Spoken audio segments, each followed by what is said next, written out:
यो के हो भन्नुहुन्छ होला। यो चाहिँ यो MP4 गाडीको एसी को कम्प्रेसर हो।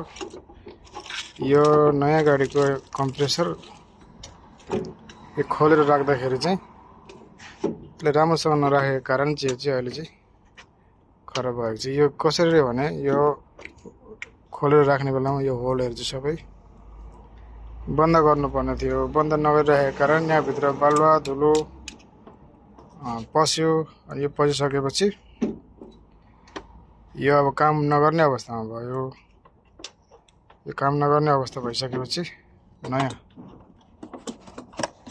यसरी नयाँ लिएर लगाइँदैछ।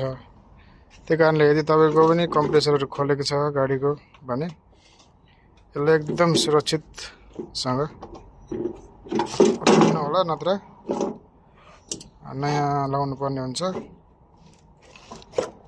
पैसा महँगो पर्छ। यो नयाँ गाडी हो, MP4 गाडीको